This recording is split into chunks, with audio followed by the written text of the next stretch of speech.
Hey, Janna. Hey, How are you? Mark. I'm great. I'm so happy to be here. So excited to have you back here this week. I'm also really excited that we get to be here at Black Fox. This is an incredible place. I own all the gin. Like, not even really joking, actually. I own, I think, everything they've ever made.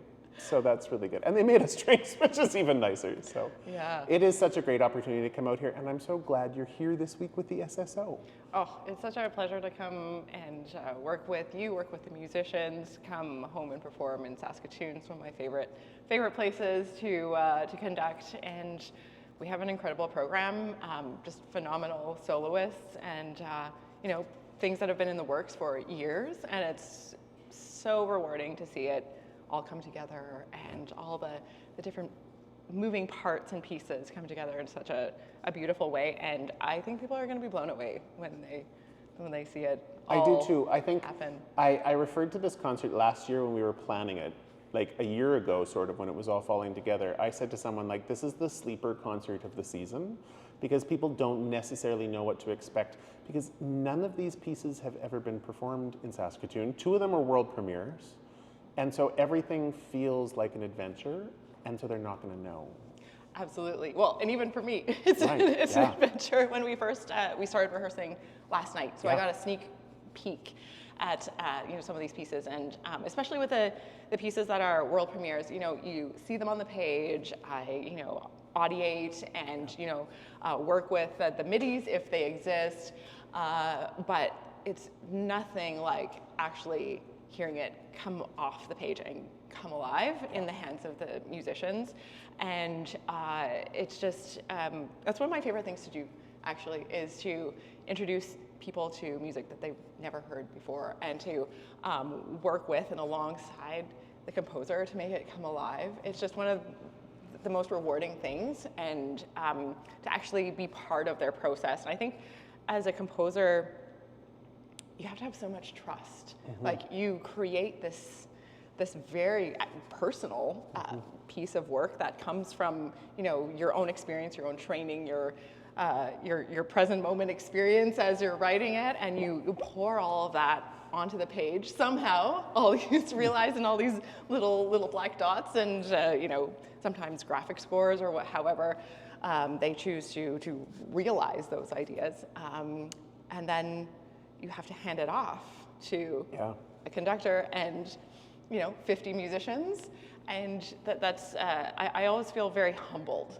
by that, being entrusted with someone's life work, and in the case of Chris and Zoe's works, those are their life stories. Yeah. And they're the artists on stage with you.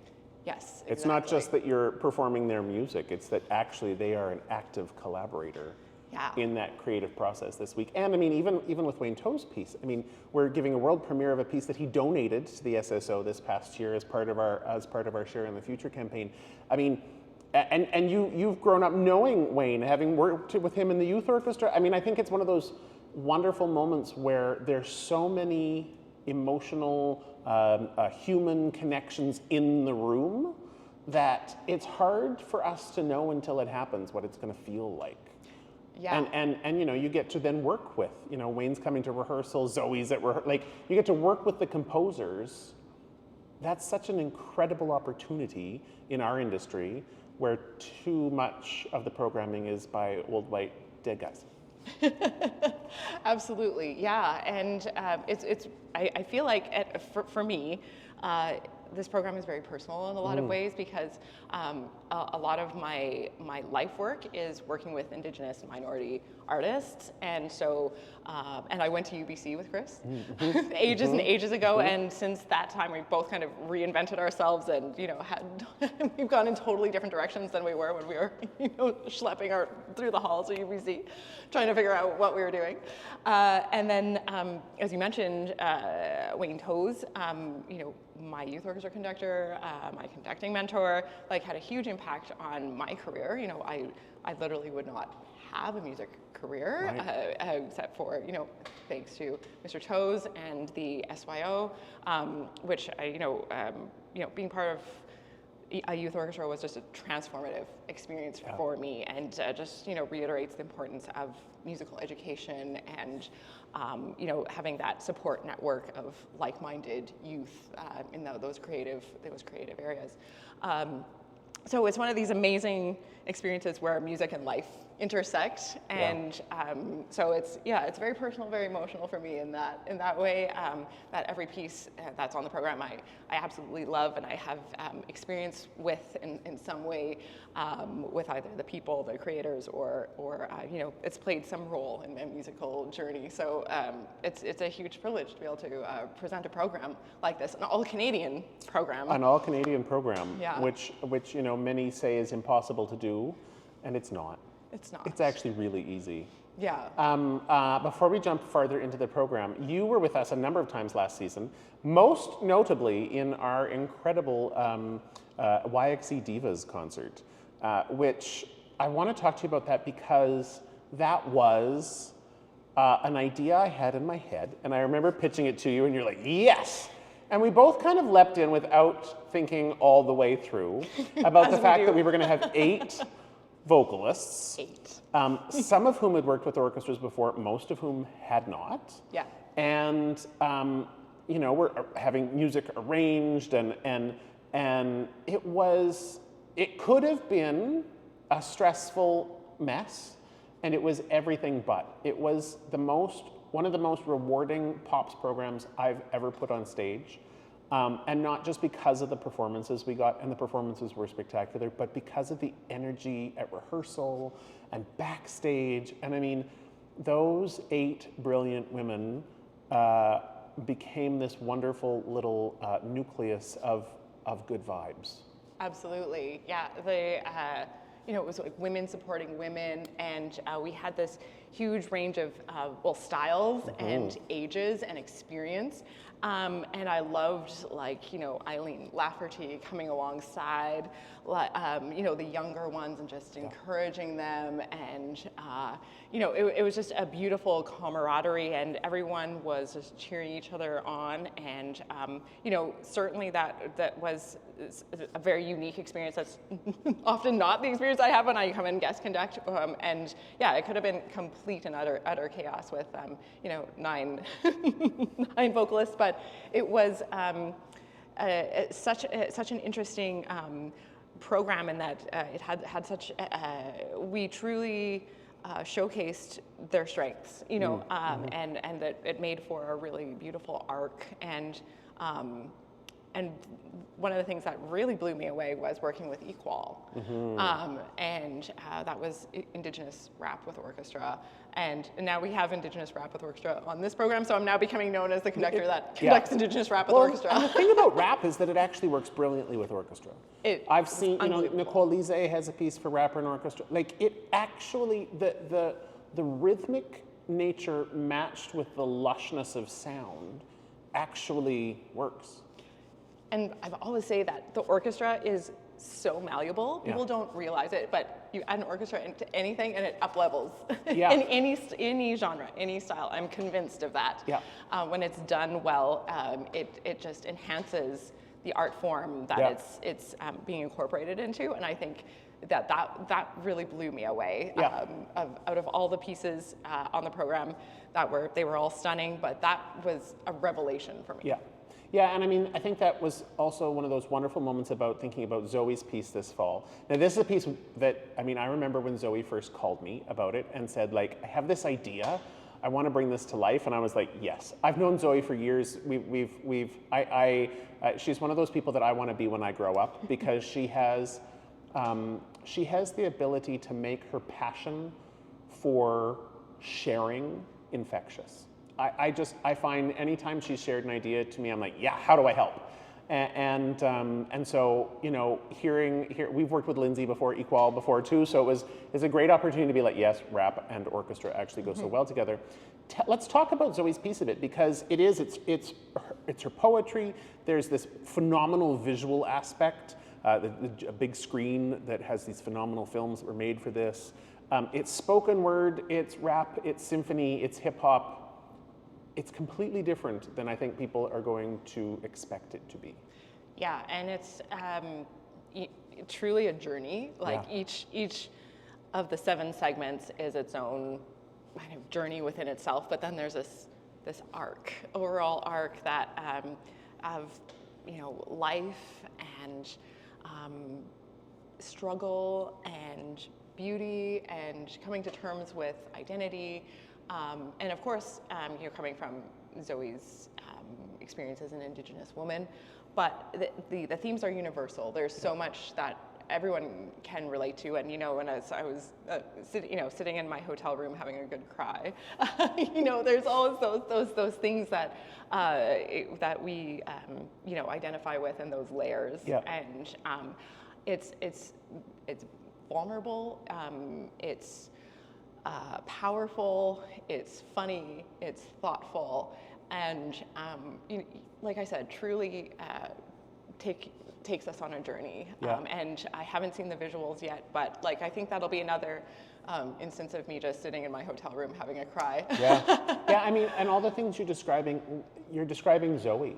I mean, she is such a remarkable artist, and I love I remember, like I said, I remember when she reached out and I said yes before we really even talked about the project, because I think everything she does has such incredible potential.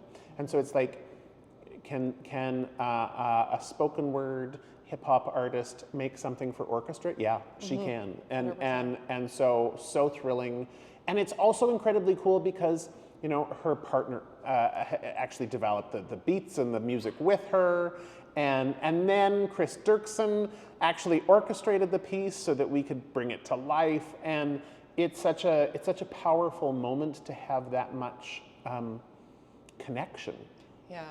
So much of the music we do, sure, it's embodied with emotion, but the connection in this is just so remarkable. And that shared vision that they all came together with, and it's so powerful that it was very tangible and very readily understood. It was developed so thoughtfully and so well that and then I'm now being invited into this process. I come in so late in the process. Once in most cases in a composition's life, this is kind of the final production stage that I come in and sit down with the composers and have conversations and go through my scores and ask any questions, kind of, and then we start realizing it, with the musicians, with some of these other tech aspects of it, and then and sometimes that can be very disjointed, when you're adding tech to a centuries old art form that was not tech. It was not really, really wasn't.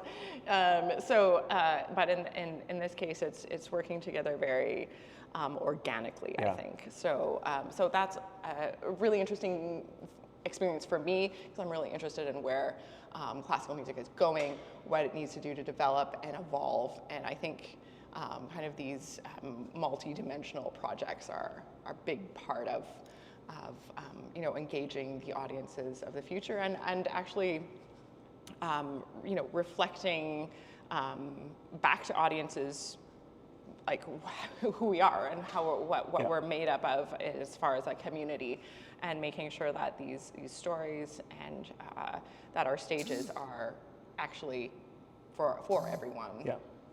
Yeah, and it's an interesting thing. There's the audio track, there's the visual, there's Zoe, there's the orchestra. It's more than just you leading a performance on stage, because we have people running the other tech things off stage to the side. It's all being filmed by our crew, and so it's a unique. I think it talks a lot or speaks a lot to where orchestras are going.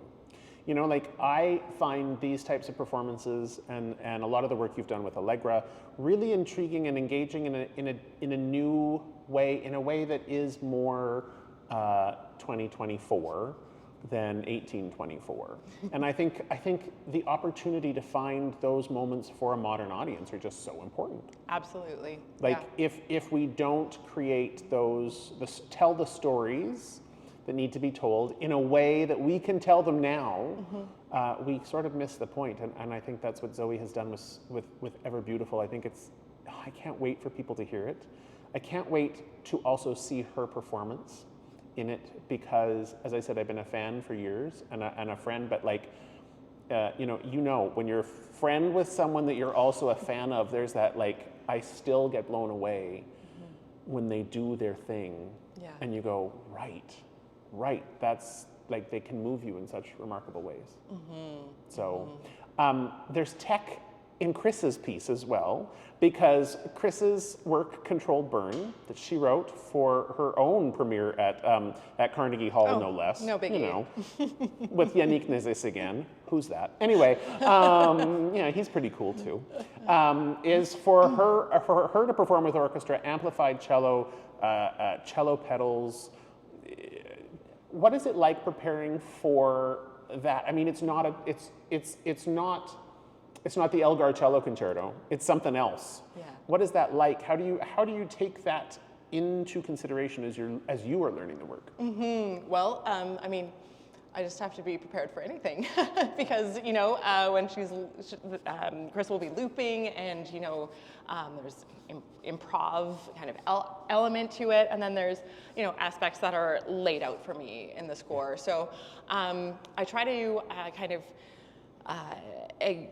get a sense of the different sections, the different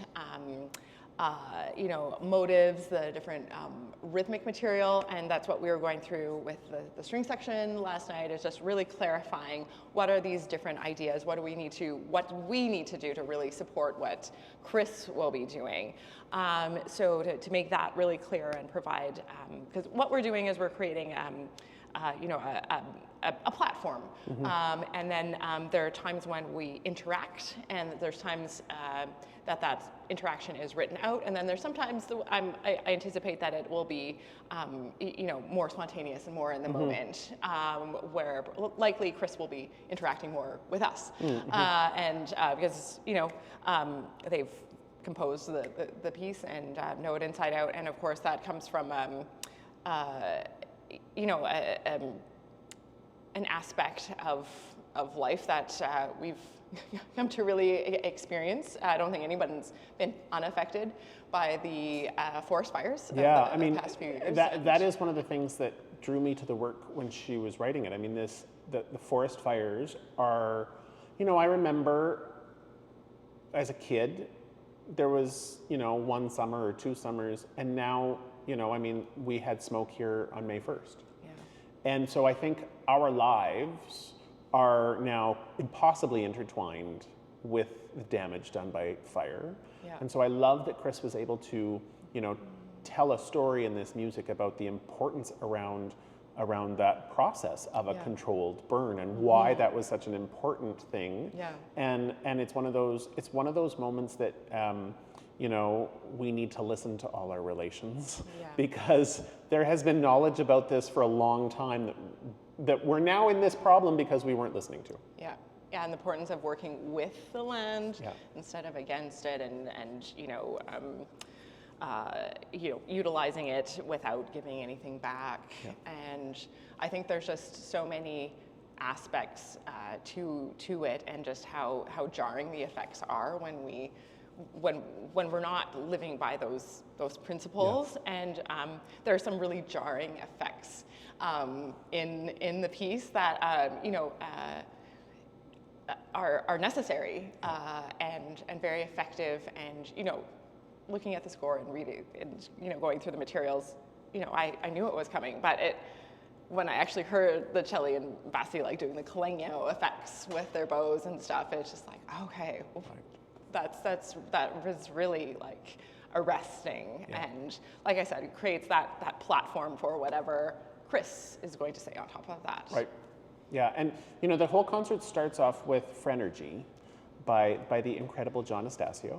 Yeah. And we've never done it, which just seems strange, because it is one of the most kind of loved Canadian orchestral pieces. Talk about Frenergy. It's a burst of energy. It really is. Yeah. Yeah. And when I was first putting together this program, and we had well, we had controlled burn, we knew that for sure. And then there's the commission, you have no idea what that's going to be like because at that point, because you have to program so far in advance. And but I mean, selfishly, I'm a big fangirl of Janna Sailor. It's a really fun piece, and it, like I said, I wanted something kind of like fiery and flashy. Yeah. You know, it's fire in a different way. Yeah. It's kind of a joyous exuberance and like life-giving fire. And so, in contrast to perhaps more of the serious note that we're addressing in Chris's piece, but it's joyous, it's uplifting, and really showcases what an orchestra can do, like just the full impact of what an orchestra can do. And it's a piece that hasn't been performed here before, and I thought that this was a great way to introduce audiences to Canadian music if they have any reservations about it. It's very accessible. It's very joyous. It's very fresh. Yeah. It's unlike anything that you find on the more traditional concert programs of like overture, concerto, symphony. Yeah. Yeah. So I mean, yes, it is an all Canadian program, but all of the works are very beautiful and accessible in their way. Yeah.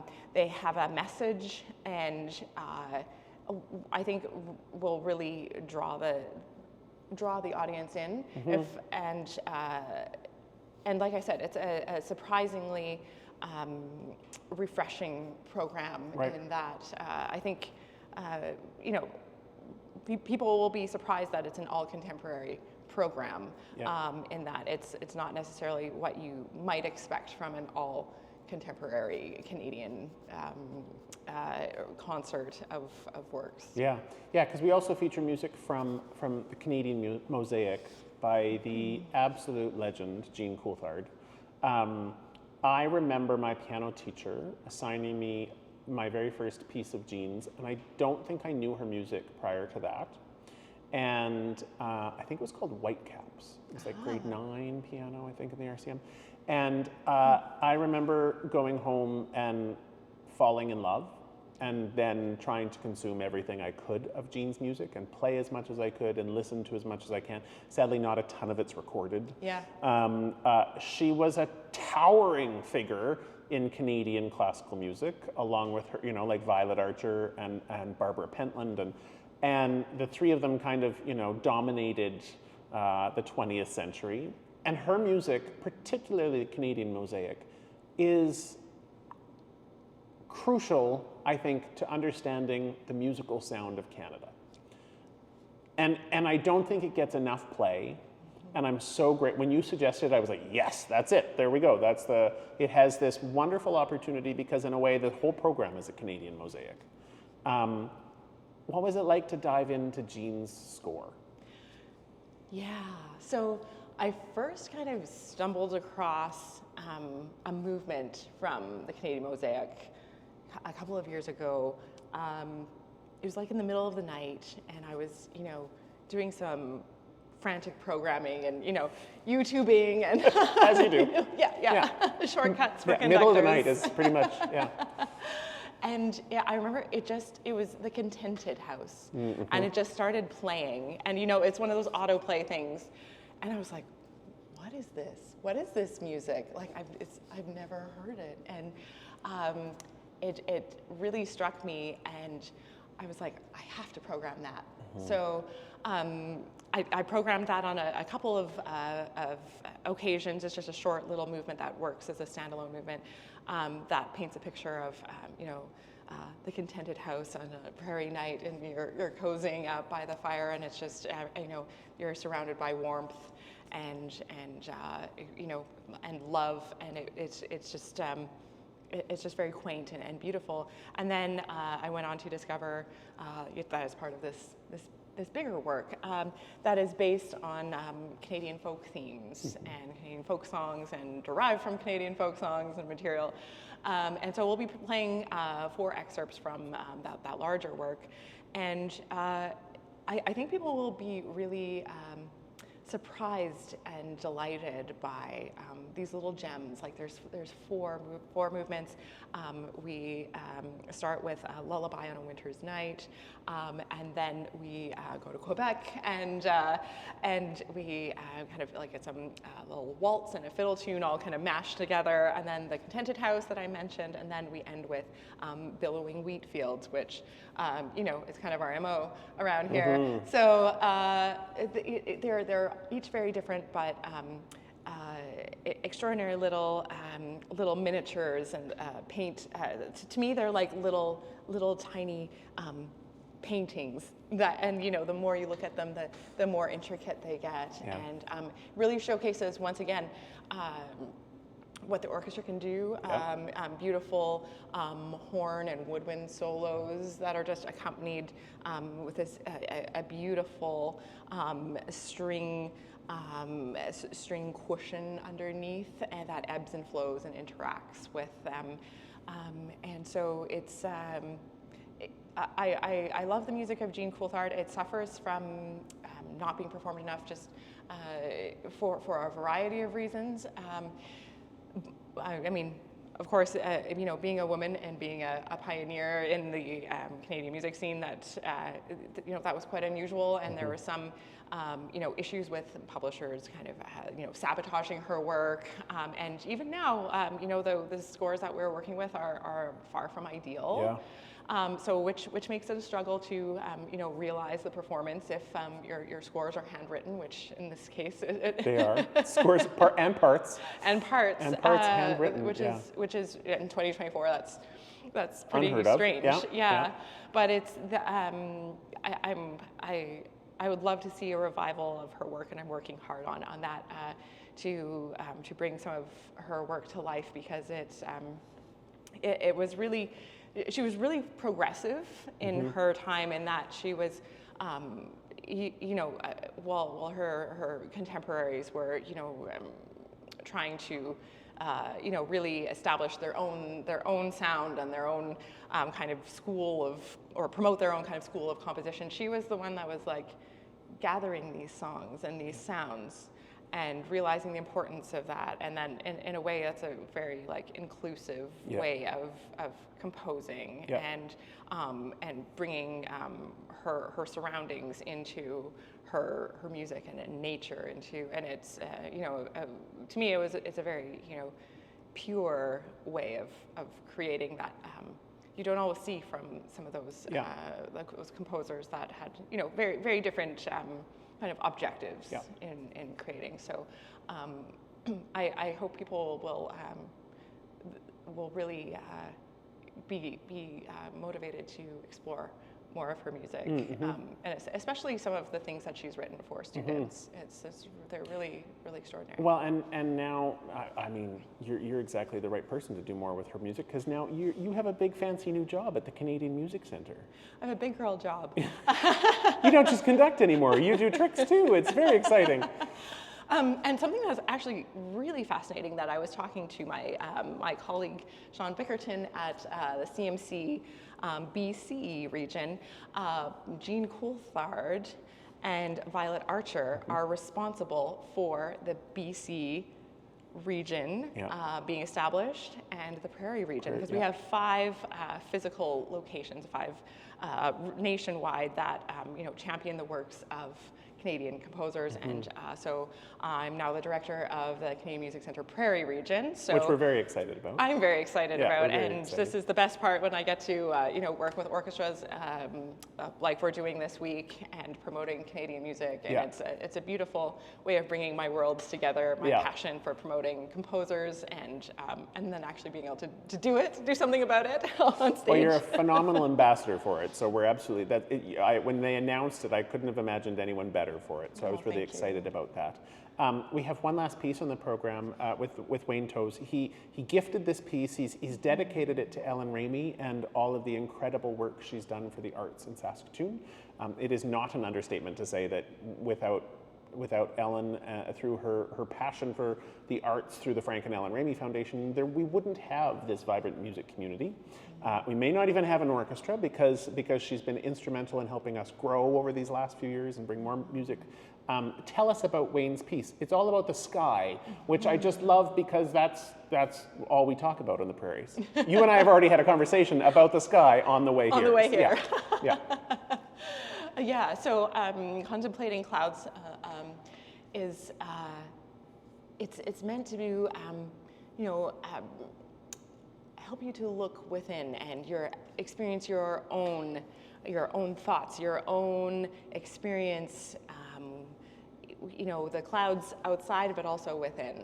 And I think that's, it fits so beautifully into this program in that we have these nature elements, but we also have these introspective elements. So it kind of perfectly brings those things together.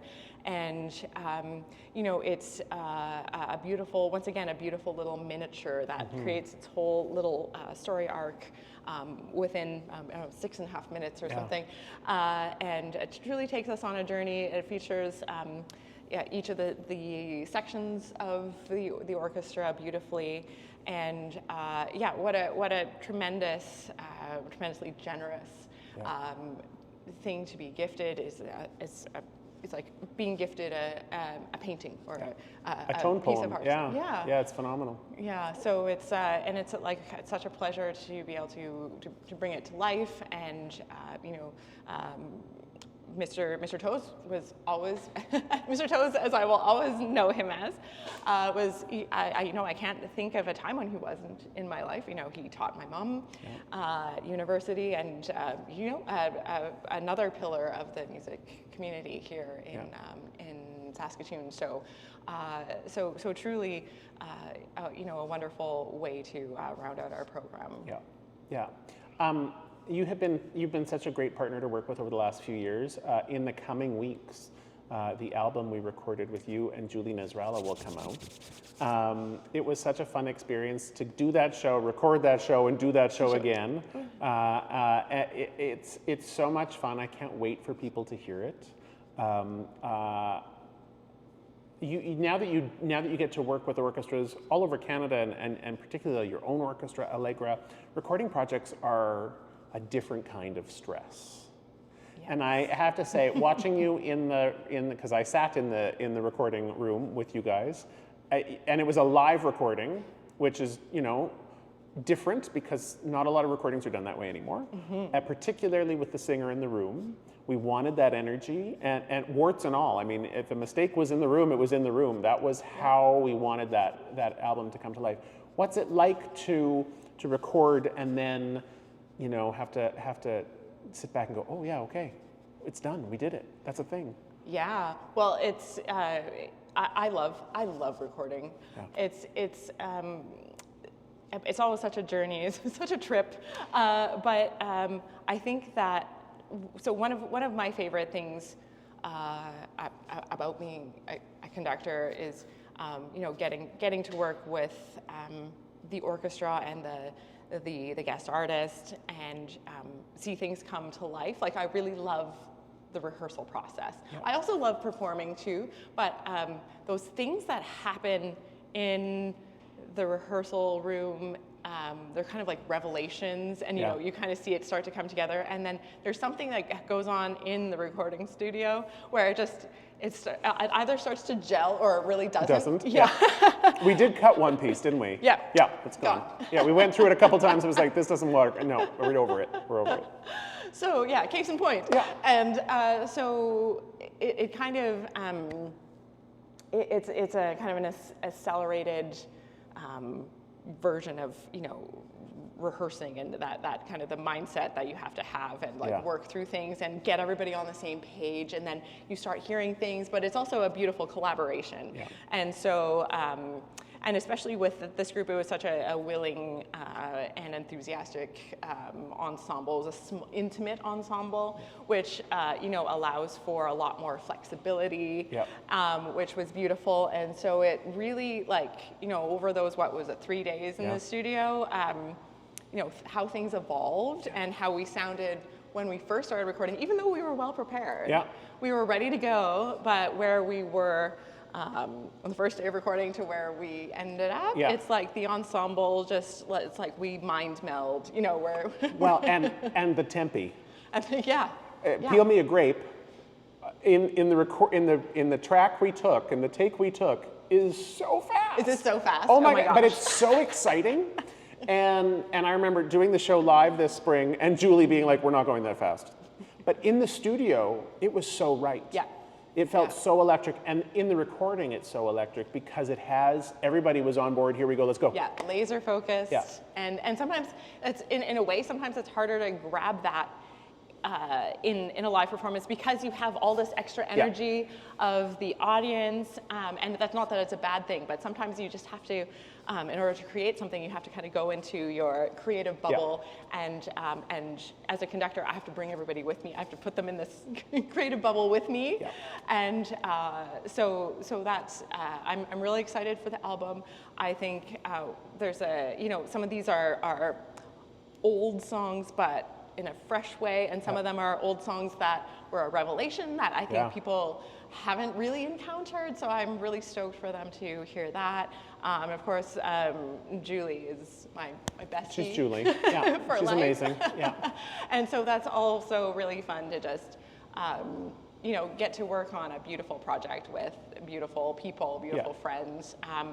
And shout out once again to Paul. Yeah, for Paul Sukin creating did an amazing job of those pieces. Yeah. Incredible arrangements that, bring out the quirkiness, bring out the sweetness, bring out the sadness. Like there would, like in the Rose, like until I don't think I've ever been able to get through the Rose without a lump in my throat, because I would just hear, or there'd just be a little a chord change up. It's give me a little twinge, and you're just like, but in a good way. It's just like that is so beautiful. So beautiful. And for me, it's the quote of Romeo and Juliet, the Prokofiev in Fever, which hilarious. Why has that not been done before? It's It makes so much good sense. Spoiler alert. There's a quote from Prokofiev. You'll love it. It's great.